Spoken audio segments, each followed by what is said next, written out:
খুব সহজ আর কম খরচ এই আমড়ার আচারটি খেতে অনেক বেশি মজা হয়েছে।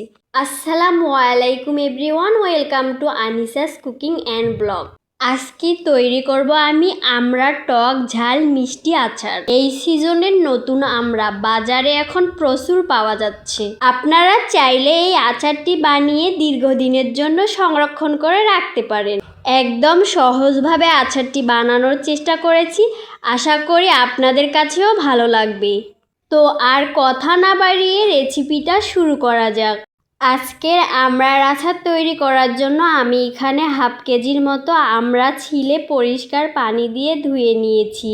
আপনারা আমড়ার পরিমাণটা কম বেশি করে নিতে পারেন, এতে করে মশলার পরিমাণটাও কম বেশি করে নিতে হবে, এটাই শুধু পার্থক্য। এরপর ধোয়া আমড়াগুলো একটা ডেস্কো পাতিলে সিদ্ধ বসিয়ে দিব। আজকের আচারটা ঘরোয়াভাবেই তৈরি করব, ডিস্কো পাতিলেই আচারটি তৈরি করব। আপনারা আপনাদের পছন্দ মতো যে কোনো পাতিল বা প্যানে করতে পারেন। আমড়াটা সিদ্ধ হতে হতে অন্যদিকে আমি আচারের মশলাটা বানিয়ে নিব। এখানে আমি নিয়েছি কয়েকটা শুকনা মরিচ, পাঁচফোড়ন মশলা, সবগুলো একসাথে ভেজে নিয়ে 2 থেকে 3 মিনিট ঠান্ডা করে নিতে হবে।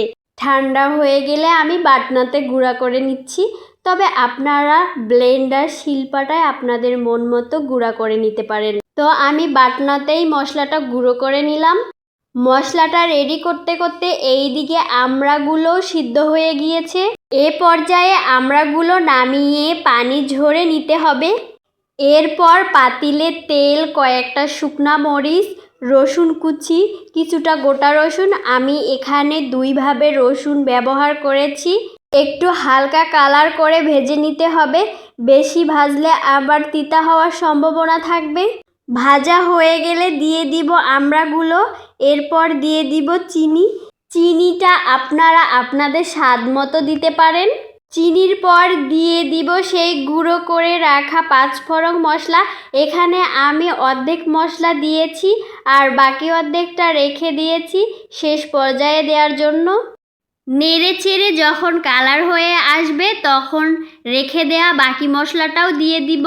সব শেষে দেখতেই পারছেন আচারটা কতটা লোভনীয় লাগছে। খেতেও কিন্তু মুখে লেগে থাকার মতো স্বাদ ছিল। এই আমড়ার আচারটা বানিয়ে আমি বেশ প্রশংসা পেয়েছি। চাইলে আপনারাও এইরকম মজার আচার বানিয়ে প্রশংসা পেতে পারেন। আমার রেসিপিটা ভালো লেগে থাকলে অবশ্যই জানাবেন। আর হ্যাঁ, এইরকম মজার মজার রেসিপি পেতে চ্যানেলটি সাবস্ক্রাইব করে রাখবেন। আজকের ভিডিও এই পর্যন্তই। সবাই ভালো থাকবেন, সুস্থ থাকবেন। আল্লাহ হাফেজ।